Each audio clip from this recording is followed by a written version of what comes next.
Hello, I'm Dr. Laura Murillo, President and CEO of the Houston Hispanic Chamber of Commerce. We're happy to be here with you on KUBE 57. We are featuring our Houston legends, and today we have none other than Dr. Dorothy Caram. Please welcome our first guest. Thank you. Thank you, Dr. Caram. Thank you so much for being with us. Always a great time seeing you. And before we get started, just a kind of a brief history for our audiences watching in terms of how we first met many years ago. I remember you coming to Austin High School in the East End, and I was, I think, a ninth grader at Career Day. And as you might expect, about 500 freshmen and everyone, you know, carrying on. And I remember sitting in the front row and listening to your story, and such a distinguished professional woman who had a doctorate, was a mother, came from the same community. And it was then that that light bulb went off in my head that I thought, well, if she can do that, maybe I can. You went on to a great career at the University of Houston as an executive, and continued to stay very, very involved in the Houston community through a variety of arts and cultural activities. And so I watched you, and you and I have stayed in contact since that time when I was 15 years old. And I continue to follow and admire everything that you do, Dr. Caram. You've been an inspiration to me and to countless other women and people here in the greater Houston area. Thank you, Laurita. It's the youth that inspire me to keep working.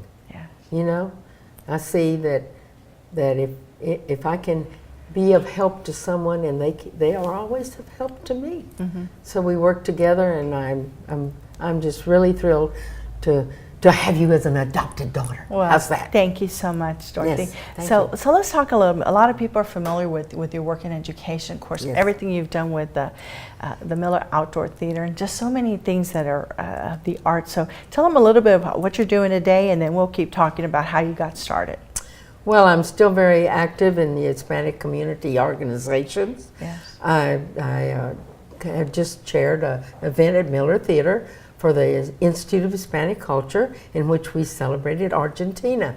And it was a beautiful night at Miller, so we had a great crowd and had a great show, and I'm so grateful for everybody who was there to help me put it on. But you've been doing this for years, Dorothy, and and it gives you such great joy, and I see how your eyes just light up when you talk about this. So where did this passion for the arts and culture come from? Well, it came from my parents. Yeah.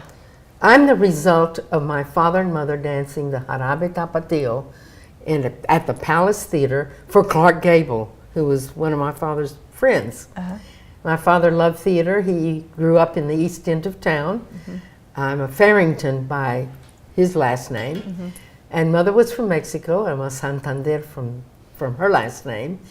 But my father always hung around with the Mexican-American community of the East End. Mm-hmm. So he played in a Tejano band, played the accordion, and was the announcer for the events. And so he was very active.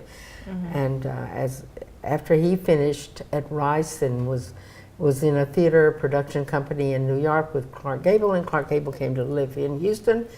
They opened the Palace Theater, and one day my father was asked if he could dance the Jarabe Tapatio.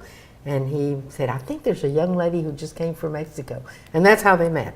So I've been stuck with the theater all my life. Yeah. I loved it. Yeah. And they made sure that from the time I was little that I would take lessons in dance and music and everything I could to keep me busy, I think. Yeah. Well, it certainly has kept you busy. Thank you. All the way till today. I know that you continue to be on so many committees, and anything that is, again, education and culture, you are at the table.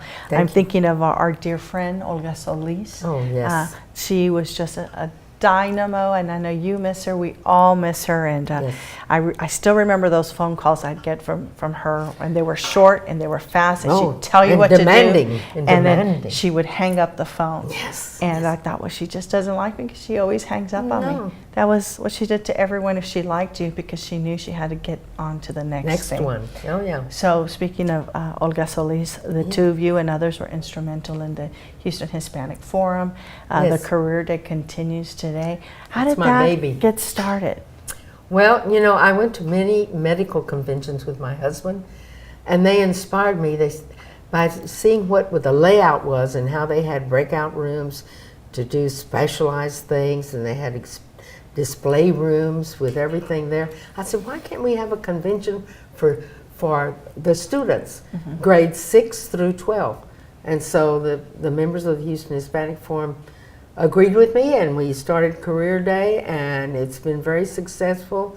We have up to 18,000 students every year come and go through all the convention, that I call it, for the students. Yes. And they learn about colleges and universities and careers, and kind of it helps inspire them to know what they want to do with their lives. Well, it's certainly been inspirational, and again, so many people who've taken advantage of that.